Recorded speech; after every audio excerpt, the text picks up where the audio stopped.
Hi, welcome you all to another lecture on the third chapter of class 10th physics, that is electricity.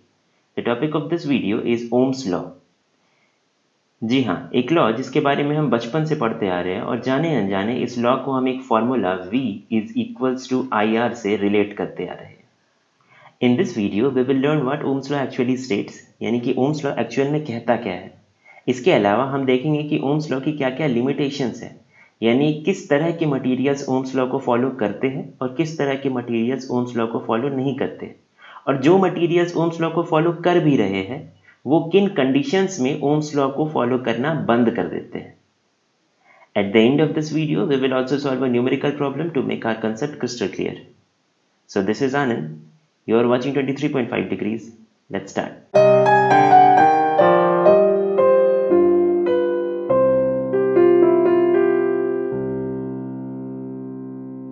Now, before we jump into our discussion on Ohm's law, let's just recall what we have learned till now about the classification of materials based on their conductive properties. हम जानते हैं कि materials को हम तीन broad categories में divide करते हैं. Number 1, conductors. Number 2, insulators. And number 3, semiconductors. Conductors ऐसे materials होते हैं जिनसे कि electricity बड़े ही आराम से flow कर पाती है, इसलिए इन्हें हम conductors कहते हैं. For example, pure metals like copper, silver, lead, tungsten are all conductors. इसके अलावा ढेर सारे alloys हैं जो कि conductors की कैटेगरी में आते हैं, like nichrome, constantan, manganese, stainless steel, etc. अगर हम insulators की बात करें तो ये ऐसे materials हैं जिनसे electricity flow नहीं कर पाती है, बिल्कुल भी नहीं. For example, rubber, glass, diamond, इसके अलावा ड्राई एयर, ड्राई वुड, ये सारे इंसुलेटर्स के एग्जाम्पल हैं. हम रेजिस्टिविटी के हिसाब से अगर देखें तो जो कंडक्टर्स होते हैं उनकी रेजिस्टिविटी बहुत कम होती है, उनकी रेजिस्टिविटी का जो वैल्यू होता है वो काफ़ी कम होता है, जैसा कि तुम यहाँ देख सकते हो इस टेबल में. वहीं जो इंसुलेटर्स होते हैं इनकी रेजिस्टिविटी का वैल्यू काफ़ी अधिक होता है, जो कि तुम यहाँ पर देख सकते हो इस टेबल में. इंसुलेटर्स ऐसे मटीरियल्स होते हैं जिनसे इलेक्ट्रिसिटी फ्लो नहीं कर पाती है. जस्ट लाइक इंसानों को हम ढेर सारी कैटेगरीज में डिवाइड कर सकते हैं, जैसे कि बहुत अच्छा इंसान, थोड़ा अच्छा इंसान, ना अच्छा ना बुरा इंसान. उसी तरह से कंडक्टर्स को भी हम ढेर सारी कैटेगरीज में डिवाइड करते हैं. गुड कंडक्टर्स जिसमें मेनली प्योर मेटल्स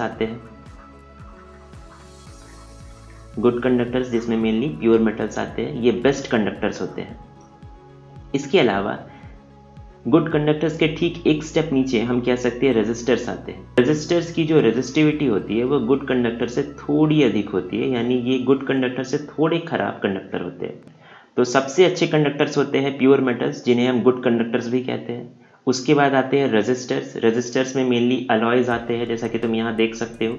नाइक्रोम जो कि एक अलॉय है निकल, क्रोमियम, आयरन एंड मैंगनीज का. सिमिलरली कॉन्स्टेंटन एक अलॉय है कॉपर और निकल का. मैंगनीन एक अलॉय है कॉपर, मैंगनीज एंड निकल का. स्टेनलेस स्टील भी एक अलॉय होता है आयरन और कार्बन का. इसके अलावा इसमें और भी ढेर सारे दूसरे एलिमेंट्स भी होते हैं कम या अधिक अमाउंट में.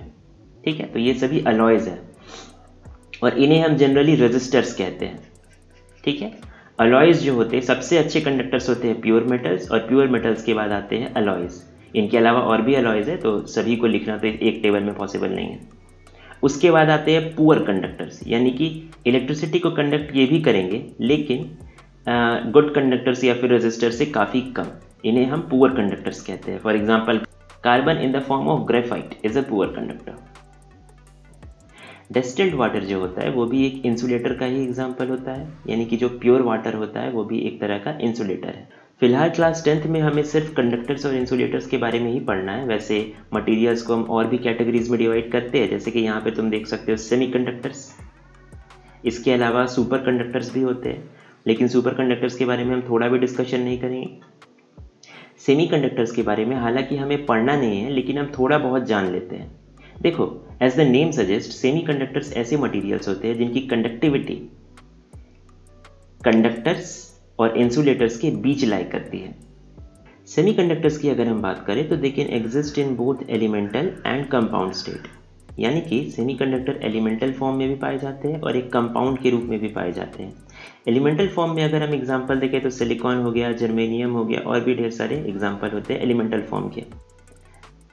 इसके अलावा कंपाउंड स्टेट में एक एग्जांपल तुम लिख सकते हो गैलियम आर्सेनाइड का, ठीक है, गैलियम आर्सेनाइड का। ये एक सेमीकंडक्टर है जो कि कंपाउंड स्टेट में पाया जाता है। इसके अलावा और भी एग्जांपल्स हैं, हम सभी एग्जांपल्स को नहीं ले रहे हैं। क्यों? क्योंकि सेमीकंडक्टर्स के बारे में हमें क्लास 10th में नहीं पढ़ना है, हम बस ऊपर ऊपर देख रहे हैं। पीरियोडिक टेबल में जो एलिमेंटल फॉर्म में सेमीकंडक्टर्स होते हैं उन्हें तुम ग्रुप 4 में लोकेट कर सकते हो।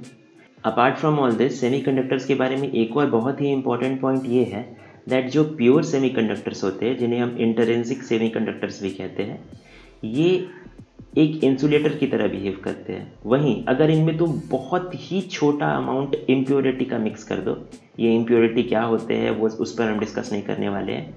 अगर तुम एक प्योर सेमीकंडक्टर में, जिसे कि हम इंटरिंसिक सेमीकंडक्टर भी कहते हैं, इसमें एक बहुत ही microscopic amount of impurity add कर दो, बहुत ही छोटा अमाउंट ऑफ इम्प्योरिटी ऐड कर दो, तो हम उसे एक्सट्रिंसिक सेमीकंडक्टर कहेंगे और वो बिहेव करने लगेगा एक कंडक्टर की तरह।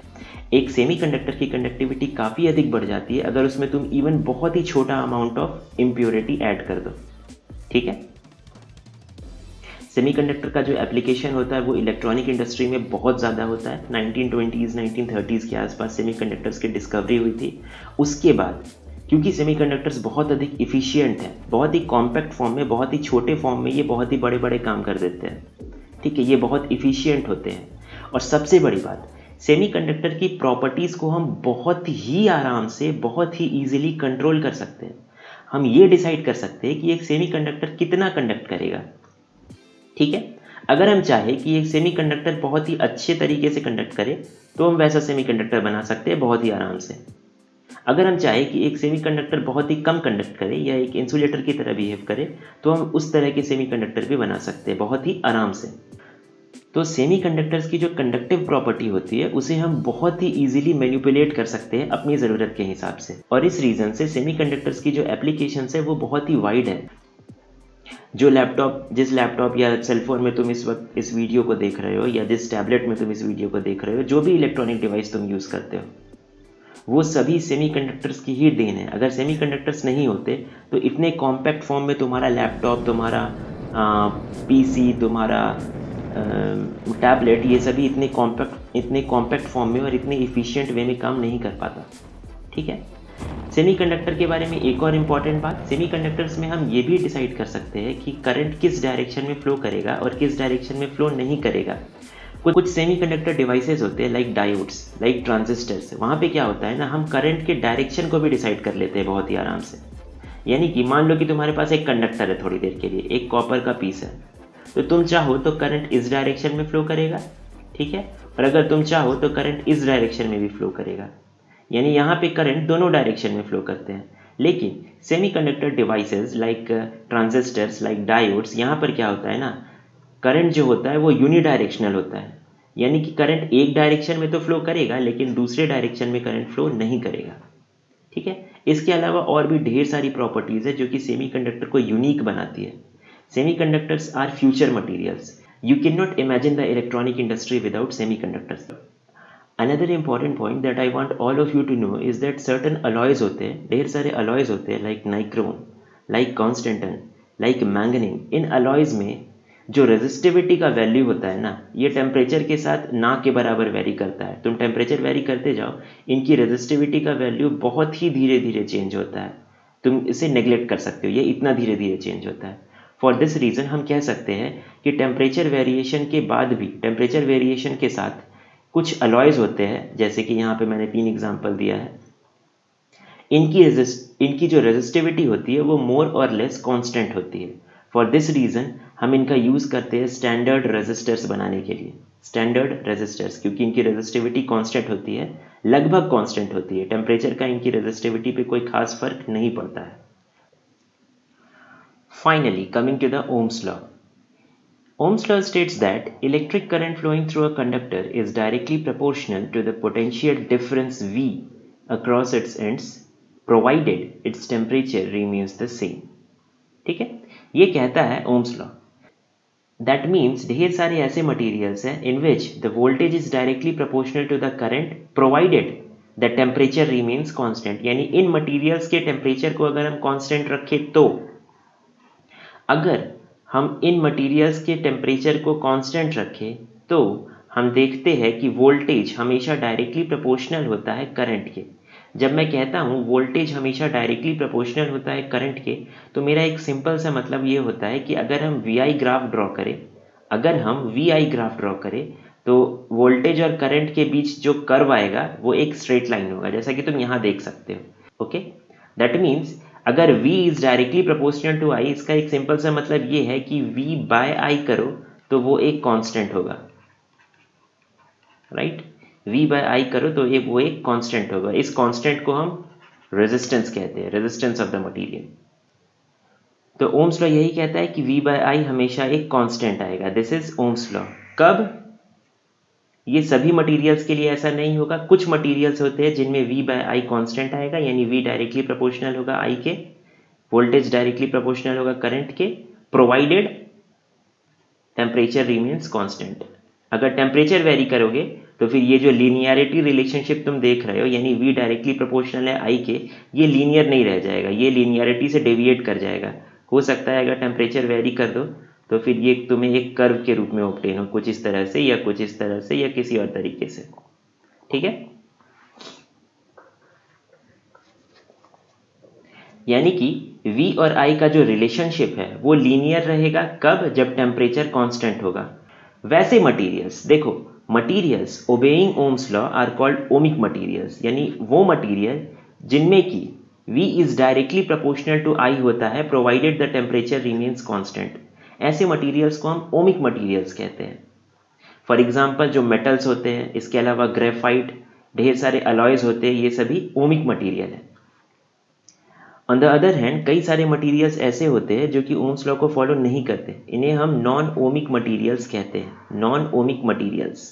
ठीक है, फॉर एग्जांपल सेमीकंडक्टर्स, जैसे सिलिकॉन हो गया, जर्मेनियम हो गया, या फिर कंपाउंड के फॉर्म में अगर हम बात करें तो गैलियम आर्सेनाइड हो गया। सारे सेमीकंडक्टर्स ओम्स लॉ को फॉलो नहीं करते। ठीक है, इसके अलावा जो बल्ब होता है उसका फिलामेंट जो कि टंगस्टन का बना होता है, ये भी ओम्स लॉ को फॉलो नहीं करता। ढेर सारे सेमीकंडक्टर डिवाइसेस होते हैं लाइक डायोड्स, ट्रांजिस्टर्स, थायरिस्टर्स, ये सभी भी ओम्स लॉ को फॉलो नहीं करते। लिक्विड इलेक्ट्रोलाइट्स, गैसेस, इंसुलेटर्स, ये सब भी ओम्स लॉ को फॉलो नहीं करते। ठीक है, ओम्स लॉ को कौन फॉलो करता है? मेटल्स, इसके अलावा ग्रेफाइट हो गया, ढेर सारे अलॉयज हो गए, ये सभी ओम्स लॉ को फॉलो करते हैं, इसलिए इन्हें हम ओमिक मटेरियल्स कहते हैं। Conductors follow Ohm's law only in the temperature range for which they are designed. They lose their properties when operated on a higher temperature.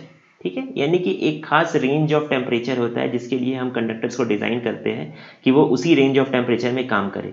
अगर वो as long as they are working with in that range, वो Ohm's law को follow करेंगे। जैसे ही temperature ज़्यादा हो जाएगा वो ओम्स लॉ को फॉलो करना छोड़ देंगे। ठीक है, हम ऐसे डेफिनेशन में कहते हैं provided the temperature remains constant, लेकिन टेम्परेचर कभी भी बिल्कुल कांस्टेंट तो नहीं रहता, वो थोड़ा बहुत चेंज तो होता ही है। हाँ, टेम्परेचर अगर ज़्यादा चेंज हो गया तो फिर V directly proportional to I नहीं रह जाता है फिर। ठीक है, टेम्परेचर कांस्टेंट रहेगा तभी V directly proportional to I रहेगा, अगर टेम्परेचर कांस्टेंट हुआ तो। ठीक है, तो मान लेता हूँ कि एक ओमिक मटीरियल है, एक ओमिक मटीरियल है।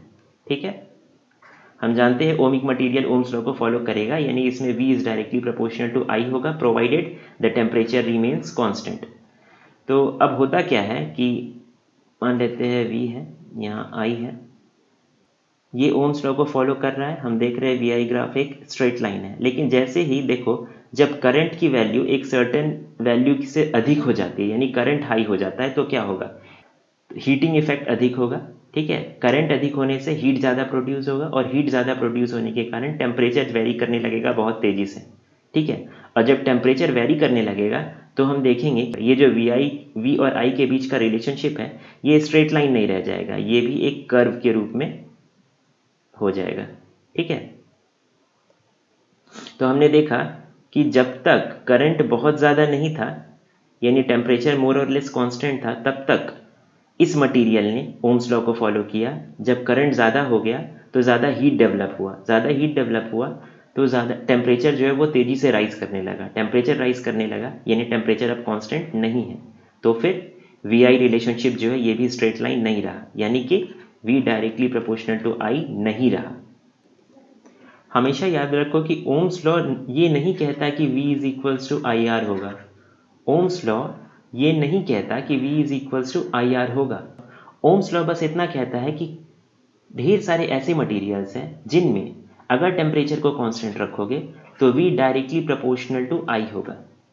ठीक है, ये कहता है ओम्स लॉ। ओम्स लॉ ये नहीं कहता है कि v is equals to I R होगा, हालांकि v is equals to I R भी होता है, लेकिन this is not the statement of Ohm's law. This is the statement of Ohm's law, provided the temperature remains constant. V is equals to IR is always true.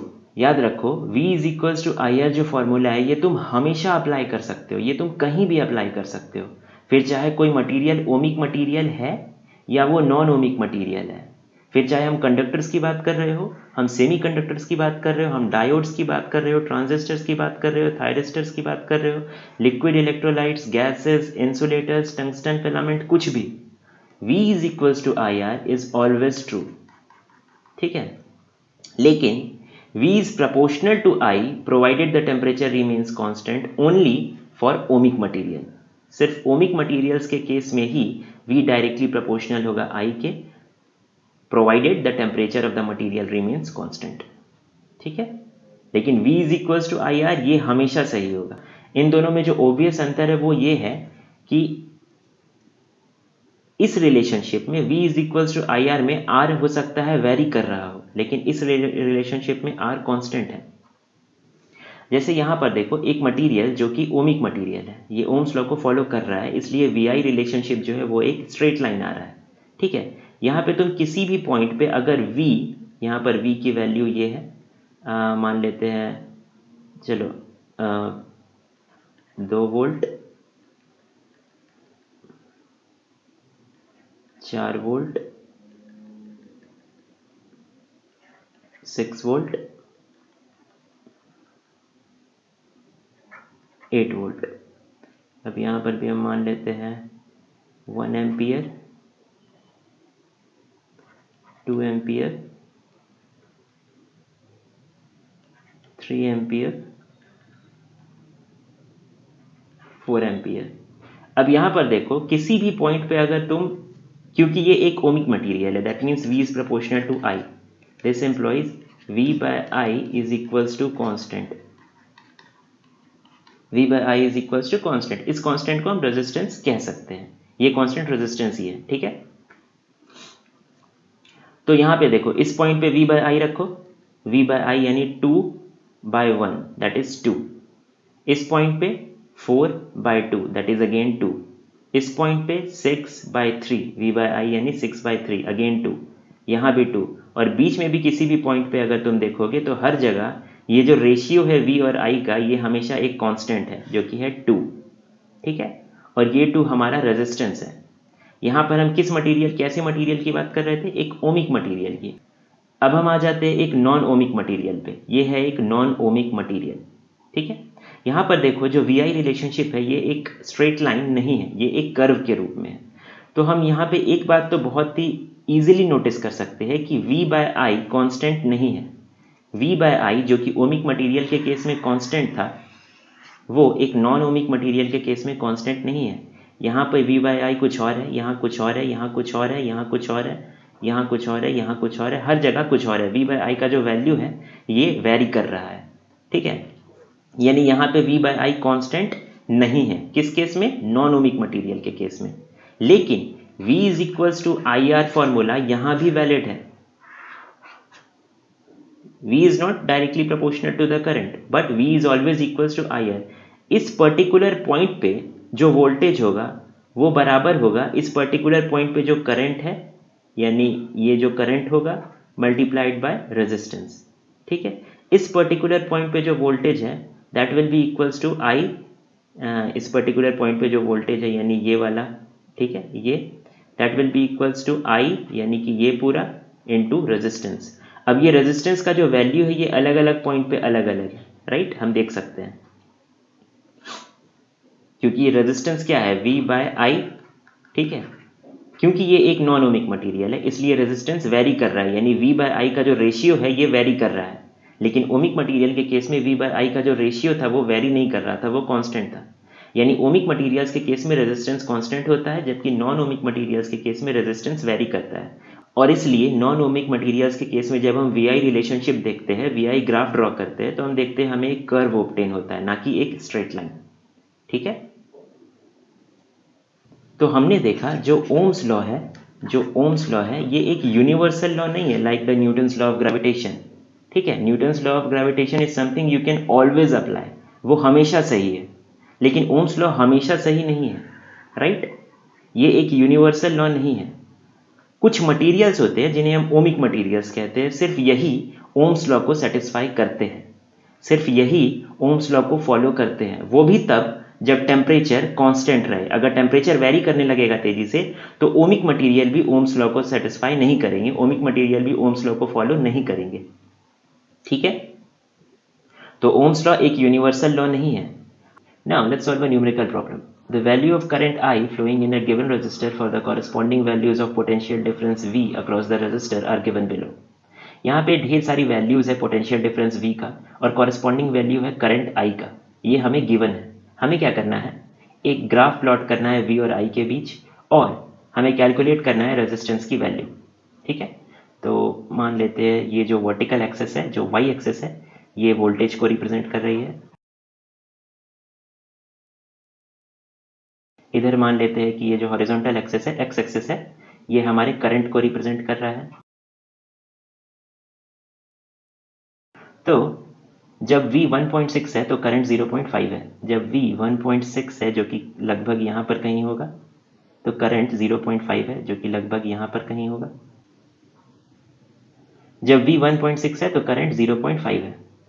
जब V 3.4 है तो current 1 है। जब V 3.4 volt है तो current 1 ampere है। 3.4 volt कहीं यहाँ पर होगा और 1 एम्पियर यहाँ पर है। तो जब V 3.4 वोल्ट है तो करंट 1 एम्पियर है। जब V 2 वोल्ट है तो करंट जब V 6.7 वोल्ट है तो करंट 2 एम्पियर है। जब V 6.7 वोल्ट है तो हमारा करंट कितना है, 2 एम्पियर। जब V 10.2 वोल्ट है तो करंट 3 एम्पियर है। जब V 10.2 वोल्ट है, यानी मान लेते हैं कहीं यहाँ पर, ठीक है, तो करंट कितना है, 3 एम्पियर।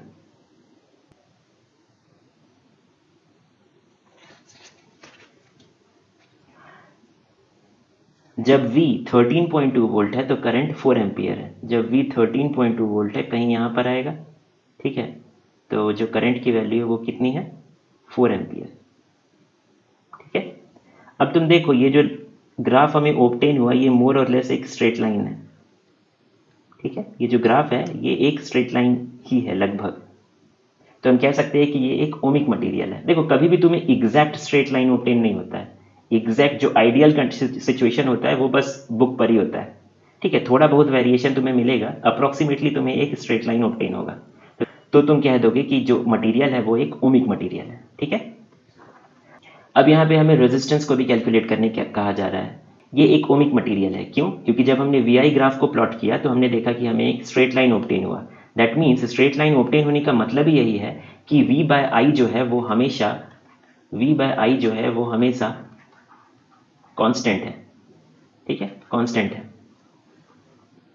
तुम देख सकते हो V बाय आई हम कहीं पर भी कर ले, V1 बाय I1 करके देखते हैं, ठीक है, V1 बाय I1 तो 1.6 अपॉन 0.5 दैट इज 3.2, ऑब्वियसली ओम में होगा क्योंकि हम रेजिस्टेंस की बात कर रहे हैं। V बाय आई तो रेजिस्टेंस ही होता है।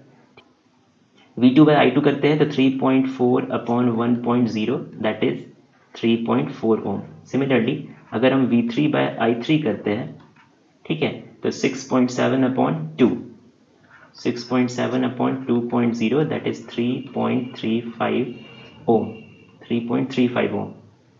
अगर हम V4 बाय I4 करते हैं, ठीक है, V4 बाय I4 तो भी देखो 10.2 upon 3.0 that is 3.4 ohm. Similarly अगर हम V5 बाय I5 करते हैं तो भी लगभग सेम वैल्यू मिलेगा। 13.2 अपॉन 4 दैट इज 4 3 12 3.3 ओम।